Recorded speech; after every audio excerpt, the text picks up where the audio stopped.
తాకట్టులో ఉన్న బంగారాన్ని విడిపించి ఆ రోజు ఆన్లైన్ రేటుకే మేము కొంటాం. Sharma gold company. నమస్తే, వెల్కమ్ టు సుమన్ టీవీ. నేను మీ విష్ణు. ప్రస్తుతం మనతో పాటు వెంచురా సక్సీడ్ డైరెక్టర్ చారి గారు ఉన్నారు. సో వారితో మాట్లాడతాం. నమస్తే చారి గారు. నమస్తే అండి. సో ఎలా ఉన్నారు? బాగున్నానండి.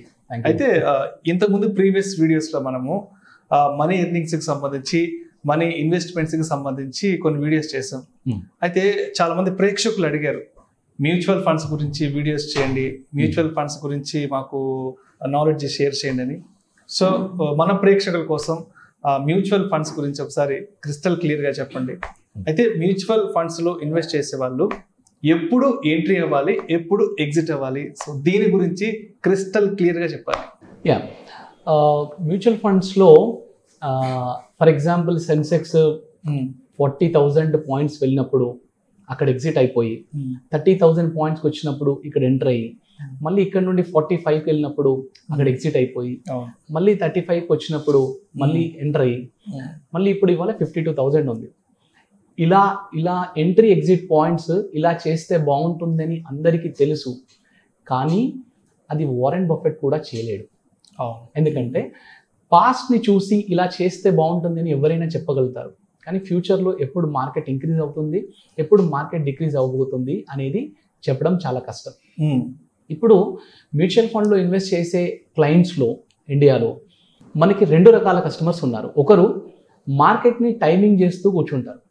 ఓకే, ఎప్పుడు ఇంక్రీజ్ అవుతుందా తీసేద్దాము, ప్రాఫిట్ బుకింగ్, ఎప్పుడు మార్కెట్ డౌన్ అవుతుందా మళ్ళీ ఎంటర్ అవుదాం. ఓకే, ఇంకొంతమంది ఇవేమీ పట్టించుకోకుండా వాళ్ళ పని వాళ్ళు మార్కెట్లో టైం స్పెండ్ చేసే వాళ్ళు అంటారు. మార్కెట్లో రెగ్యులర్గా ఇన్వెస్ట్ చేసుకుంటూ ఉన్నవాళ్ళు మ్యూచువల్ ఫండ్స్లో. ఓకే, ఇప్పుడు ఒక చిన్న స్టోరీ చెప్తాను. ఓకే, ఒక 5 ఫ్రెండ్స్ ఫారెస్ట్లోకి వెళ్ళారు. ఓకే, సడన్గా అక్కడ ఒక టైగర్ వచ్చింది. వాళ్ళ పరిసరాల్లో టైగర్ సౌండ్ వినగానే భయంతో ప్రతి ఒక్కరు చెట్లు ఎక్కి కూర్చున్నారు. సో 5గురు ఒక్కొక్క చెట్టు ఎక్కి కూర్చున్నారు, భయంతో భయపడుతూ ఉన్నారు. సో జనరల్గా టైగర్ అక్కడి నుండి వెళ్ళిపోయిన తర్వాత ఒకరినొకరు నువ్వు దిగంటే నువ్వు దిగు అని అనుకుంటున్నారు.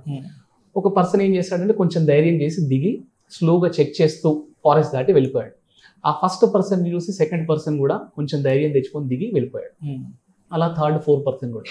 5th పర్సన్ వెయిట్ చేస్తున్నాడు, ఎవరైనా దిగితే ఏమవుతుంది, వీళ్ళు దిగితే ఏమవుతుంది, వాళ్ళ దిగితే ఏమవుతుంది. ఇప్పుడు ఈ స్టోరీని ఎగ్జాక్ట్గా మ్యూచువల్ ఫండ్స్కి రిలేట్ చేసి చూడండి. ఈ tiger is nothing but market corrections. Okay, ఈ ఆల్రెడీ వెళ్ళిపోయిన వాళ్ళు ఏంటంటే ఆల్రెడీ ఇన్వెస్ట్ చేస్తున్న వాళ్ళు. ఈ 5th person is nothing but మార్కెట్ని టైమింగ్ చేస్తూ కూర్చునేవాడు. ఓకే, అతనికి తెలియని విషయం ఏంటంటే టైగర్ ఒక ప్లేస్లో ఉండదు, వెళ్తూ ఉంటుంది, మళ్ళీ వస్తుంది. ఆయన దిగాల్సిన టైంకి మళ్ళీ టైగర్ వచ్చింది. సో ఈ టైమింగ్ చేస్తున్న వాళ్ళకి ఏమవుతుంది అంటే మార్కెట్ కరెక్షన్స్లో ఎగ్జాక్ట్గా ఎగ్జిట్ అయ్యి ఎగ్జాక్ట్గా ఎంటర్ అవుదామని సైకలాజికల్గా అనుకుంటారు. ఫర్ ఎగ్జాంపుల్ 52,000 పాయింట్స్ ఉందండి ఇవాళ. ఓకే, ఇవాళ మార్కెట్ హై ఉంది అనుకుందాం, విత్డ్రా అయ్యారు, కంప్లీట్గా మ్యూచువల్ ఫండ్స్ నుంచి విత్డ్రా అయ్యారు. ఒక 10% మార్కెట్ డౌన్ అయింది అనుకోండి, ఎంటర్ అవుతారా? ఎంటర్ అయినప్పుడు ఏమవుతుంది అంటే, ఎంటర్ అవుదాము అనుకున్నప్పుడు ఏమవుతుంది అంటే మన బ్యాక్ ఆఫ్ మైండ్, మన థాట్ ప్రాసెస్ ఏం చెప్తుంది అంటే ఇంకా డౌన్ అవుతుంది, వెయిట్ చేయండి, ఇంకా డౌన్ అవుతుంది. మార్కెట్ డౌన్ అవ్వకపోవచ్చు, 10% కరెక్షన్ అయింది, మళ్ళీ రివర్స్గా మళ్ళీ 52 కూడా వెళ్ళొచ్చు, మనం చెప్పలేము. సో దీనికి అండర్లైన్ ఏంటి అంటే మార్కెట్స్కి, మ్యూచువల్ ఫండ్స్కి వీటికి అండర్లైన్ ఏంటంటే don't time the market, spend time in the market. Okay, timing the market అనేది అన్నిటికంటే చాలా రాంగ్ డెసిషన్ అండి. అది అసలు మార్కెట్ని టైమింగ్ చేయకూడదు, మార్కెట్లో రెగ్యులర్గా ఇన్వెస్ట్ చేసుకుంటూ వెళ్ళాలి. ఓకే, ఇప్పుడు సెన్సెక్స్ అనేది 1979లో స్టార్ట్ అయింది 100 రూపీస్తో. ఓకే, అది 1000 రూపీస్కి వెళ్ళినప్పుడు ఆల్ టైమ్ హై అన్నారు. అది 10,000కి వెళ్ళింది, అప్పుడు ఆల్ టైమ్ హై అన్నారు. అది 20,000కి వెళ్ళింది 2008లో, అప్పుడు ఆల్ టైమ్ హై అన్నారు. ఇవాళ 52,000 పాయింట్స్లో ఉంది, ఇవాళ కూడా ఆల్ టైమ్ హై అంటున్నారు. ఇప్పుడు ఈ ఆల్ టైమ్ హై అనేది ఒకసారి ఉంటుంది, ఎన్నిసార్లు ఎందుకు ఉంటుంది అంటే ఎప్పుడు ఒక కొత్త రికార్డ్ కొట్టగానే మా సెన్సెక్స్ పాయింట్స్ కొత్త రికార్డ్ రాగానే అది all time high. That is not all time high, that is till time high. అప్పటి వరకు అంత రేంజ్ రాంది. అంటే సెన్సెక్స్ అనేది 2 lakhs వెళ్ళదా, 3 lakhs వెళ్ళదా, 10 lakhs వెళ్ళదా, అలా ఏం లేదండి. సెన్సెక్స్కి there is no limit for that. అది గ్రో అవుతూనే వెళ్తుంది. మీరు లాస్ట్ 25 years సెన్సెక్స్ గ్రాఫ్ని కనుక చూస్తే హ్యూజ్ గ్రోత్ ఉంది. కానీ సెన్సెక్స్ మార్కెట్ గ్రాఫ్ని ఒక 20 years గ్రాఫ్ని మీరు ఒక కన్సైజ్ చేసి పెడితే ఈసీజీ మిషన్ గ్రాఫ్ ఉంటుంది కదా, ఆ గ్రాఫ్ ఎలా ఉంటుంది? అప్స్ అండ్ డౌన్స్ గా ఉంటుంది. Ups and downs market graph కూడా అలాగే ఉంటుంది. ఓకే, ఈసీజీ మిషన్ గ్రాఫ్ లో అప్స్ అండ్ డౌన్స్ ఉండకుండా స్ట్రైట్ ఉందనుకోండి, దాని అర్థం ఏంటి? సో జరగాల్సిన డ్యామేజ్ జరిగిపోయింది, డెడ్ అన్నట్టు. ఓకే, ఇక్కడ కూడా మార్కెట్ అప్స్ అండ్ డౌన్స్ లేకుండా స్ట్రైట్ లైన్ లో ఉందనుకోండి, మార్కెట్ ఏం రిటర్న్ ఇవ్వట్లేదు, ఇట్స్ ఎ డెడ్ ఇన్వెస్ట్మెంట్ అని అనమాట. సో నేను ఏమంటానంటే గ్రోత్ ఉంటుంది ఖచ్చితంగా లాంగ్ రన్ లో, కానీ కరెక్షన్స్ తో కూడిన గ్రోత్ ఉంటుంది. సో ఈ కరెక్షన్స్ లో అప్ అయినప్పుడు నేను ఎగ్జిట్ అవుతాను, డౌన్ అయినప్పుడు నేను ఎంటర్ అవుతాను అన్న వాళ్ళకి రిటర్న్ రాదు. లాస్ట్ 20-25 years లో కరెక్షన్స్ లో ఉన్న వాళ్ళకే ఎక్కువ రిటర్న్ వచ్చింది, ఇన్స్టెడ్ ఆఫ్ మార్కెట్ ని టైం చేసిన వాళ్ళకంటే కూడా. రైట్, ఇప్పుడు అంటే మార్కెట్లో అంటే మ్యూచువల్ ఫండ్స్లో అసలు ఎగ్జిట్ పాయింటే ఉండదా అంటే లేదు, ఉంటుంది. ఓకే, దానికి మనం ఏం చేయాలి అంటే మనం ఇన్వెస్ట్ చేస్తున్న పర్పస్ ఏంటి తెలుసుకోవాలి. ఫస్ట్ ఆఫ్ ఆల్ అసలు నేను ఎందుకు ఇన్వెస్ట్ చేస్తున్నాను అనే క్లారిటీ ఉండాలి మనకి. ఓకే, నేను నా చిల్డ్రన్ ఎడ్యుకేషన్ గురించి ఇన్వెస్ట్ చేస్తున్నానా, చిల్డ్రన్కి మ్యారేజ్ ప్లానింగ్ గురించి ఇన్వెస్ట్ చేస్తున్నానా, లేదా నా రిటైర్మెంట్ ప్లాన్ గురించి నేను ఇన్వెస్ట్ చేస్తున్నానా? సో ఇలాంటి క్లారిటీ ఉండాలి. ఒక గోల్ పెట్టుకోవాలి మనం. ఓకే, ఆ గోల్కి గోల్ సెట్టింగ్ చేసుకోవాలి. ఓకే, సపోజ్ 0 years చైల్డ్ ఉన్నారనుకోండి మీకు. ఓకే, వాళ్ళకి ఎక్కడెక్కడ మనీ ఉపయోగపడుతుంది? వాళ్ళు ఒక 3.5 years అవ్వగానే స్కూలింగ్ స్టార్ట్ అవుతుంది. రైట్, డొనేషన్స్ కట్టడానికి దానికి ఒక లంసం కావాలి. తర్వాత మిగతా పాకెట్ లోంచి ఫీజు వెళ్ళిపోతుంది. ఇంటర్మీడియట్ కి వచ్చేసరికి ఇంకొక లంసం కావాలి, గ్రాడ్యుయేషన్ కి కాగానే ఇంకొక లంసం కావాలి. ఓకే, ఇలా మనకి ఏ ఇంటర్వెల్స్ లో అమౌంట్ రిక్వైర్మెంట్ ఉంటుంది అనేది మనం గోల్ సెట్ చేసుకోవాలి ఫస్ట్ ఆఫ్ ఆల్. తర్వాత గ్రాడ్యుయేషన్ ఎగ్జాంపుల్ తీసుకుందాం మనం. ఓకే, 0 years నుండి గ్రాడ్యుయేషన్కి వచ్చే వరకు 17 to 18 years టైం పడుతుంది. అవును, రైట్. ఈ 17 to 18th year లో ప్రజెంట్ వాల్యూ ఎంత అవుతుంది గ్రాడ్యుయేషన్కి, ఫ్యూచర్ వాల్యూ ఎంత అవుతుంది? ఫర్ ఎగ్జాంపుల్ ఇంజనీరింగ్ అనుకోండి, ఇవాళ 4 years కి కలిపి మేబీ 10 lakhs అవ్వచ్చు, 15 lakhs, depends. Okay, for example 10 lakhs అయింది అనుకోండి 4 years కలిపి. నెక్స్ట్ 17 years లో ఈ 10 lakhs వాల్యూ ఎంత అవ్వచ్చు ఇన్ఫ్లేషన్ బేస్ చేసుకొని, దానికి ఎంత రిక్వైర్మెంట్ ఉంటుంది, ఆ రిక్వైర్మెంట్ కి నేను ఇవ్వాలా, ఎంత ఇన్వెస్ట్ చేసుకుంటూ వెళ్ళాలి, ఇయర్లీ ఇన్వెస్ట్ చేయాలా, మంత్లీ ఇన్వెస్ట్ చేయాలా, లంసమ్ ఇన్వెస్ట్ చేయాలా? 17-18 years కి mutual fund is a very good instrument. కానీ ఈ గోల్ పెట్టుకున్నప్పుడు ఏమవుతుంది అంటే మనకి ఎప్పుడు ఎంటర్ అవ్వాలి, ఎప్పుడు ఎగ్జిట్ అవ్వాలి అనే ఆలోచన రాదు. అందుకే goal based planning is important. News based planning చేయకూడదు, గోల్ బేస్డ్ ప్లానింగ్. నేను ఎందుకు ఇన్వెస్ట్ చేస్తున్నాను అనే పర్పస్ క్లారిటీగా ఉండాలి. సో ఇప్పుడు ఎంట్రీ పాయింట్ ఎక్కడైంది? మనం 0 years చైల్డ్కి ఇన్వెస్ట్మెంట్ స్టార్ట్ చేసినప్పుడు ఎంట్రీ పాయింట్ అయింది. Exactly, right. ఇప్పుడు ఎగ్జిట్ పాయింట్ ఎప్పుడైంది? వాళ్ళు గ్రాడ్యుయేషన్ 20 years కి ఎగ్జిట్ పాయింట్. ఇంకా ఇందులో మార్కెట్ ని చూడాల్సిన అవసరం లేదు.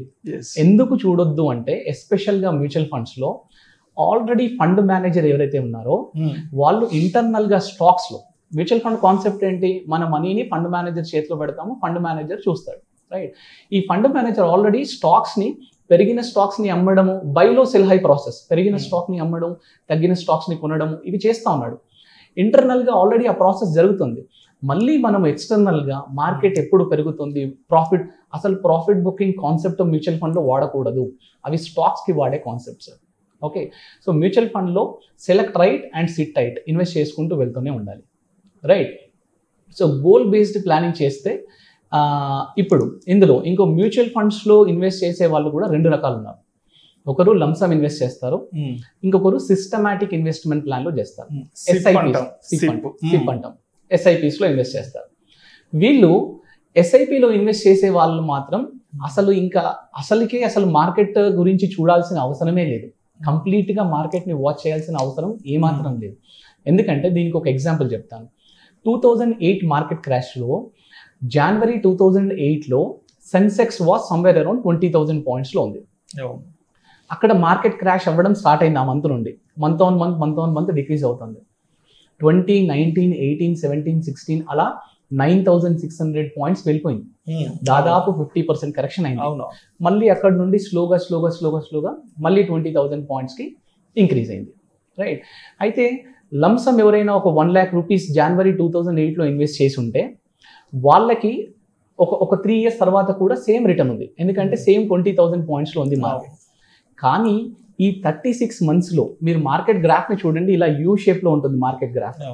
ఈ సిచ్యువేషన్ లో ఎవరైతే ఎస్ఐపి ఇన్వెస్ట్ చేస్తారో ఈ 36 months లో వాళ్ళకి చాలా మంచి రిటర్న్ వచ్చింది. మోర్ దెన్ 15% రిటర్న్ వర్కౌట్ అయింది. ఎందుకు అంటే మార్కెట్ డౌన్ అవుతున్నప్పుడల్లా మీ ఇన్వెస్ట్మెంట్ వెళ్ళి మనం కొంటా ఉన్నాం నెంబర్ ఆఫ్ యూనిట్స్. సో ఆ మార్కెట్ డౌన్ అవుతున్నప్పుడు, మార్కెట్ ఇంక్రీజ్ అవుతున్నప్పుడు నెంబర్ ఆఫ్ యూనిట్స్ పర్చేసింగ్ ఎక్కువైంది అనమాట. సో వాళ్ళకి లంసమ్ ఇన్వెస్ట్ చేసిన వాళ్ళకంటే కూడా ఎస్ఐపిలో ఎక్కువ రిటర్న్ వచ్చింది. ఓకే, ఒకవేళ లంసమ్ కూడా ఇన్వెస్ట్ చేస్తాను అన్న వాళ్ళు కూడా డైరెక్ట్ లంసమ్ ఇన్వెస్ట్ చేయకుండా, ఫర్ ఎగ్జాంపుల్ ఇలాంటి సిచ్యువేషన్స్లో మార్కెట్ ఎంట్రీ పాయింట్స్ని మనం ఎగ్జాక్ట్గా చెక్ చేసుకున్నప్పుడు ఎస్టీపీ అనే ఆప్షన్ ఉంటుంది, సిస్టమాటిక్ ట్రాన్స్ఫర్ ప్లాన్. సో మనం లంసమ్ని లిక్విడ్ ఫండ్లో పెట్టి అక్కడ నుండి ఈక్విటీలోకి రెగ్యులర్గా వెళ్తూ ఉంటుంది అనమాట. ఇవి కొంచెం సేఫ్గా మార్కెట్లోకి ఎంటర్ అయ్యే, అంటే మేబీ ఇమీడియట్గా ఒకటేసారి ₹1,00,000 పెట్టకుండా కొంచెం మనం ఇన్వెస్ట్ చేసుకుంటూ వెళ్తాం.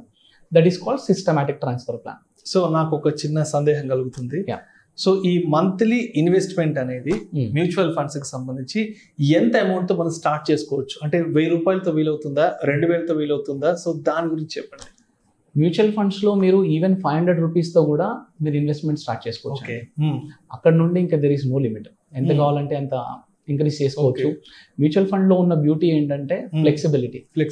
అంటే నేను ఇవాళ 500 తో స్టార్ట్ చేశాను, లేదా ₹1000 తో స్టార్ట్ చేశాను, ఒక 2 years తర్వాత నేను 2000 కట్టే కెపాసిటీ ఉంది, నేను ఇంక్రీజ్ చేసుకోవచ్చు, నేను డిక్రీజ్ చేసుకోవచ్చు, నేను స్టాప్ చేసి కంటిన్యూ చేసుకోవచ్చు, నేను ఒక 6 months గ్యాప్ తీసుకోవచ్చు, మళ్ళీ రీస్టార్ట్ చేసుకోవచ్చు అదే పోలియోతో.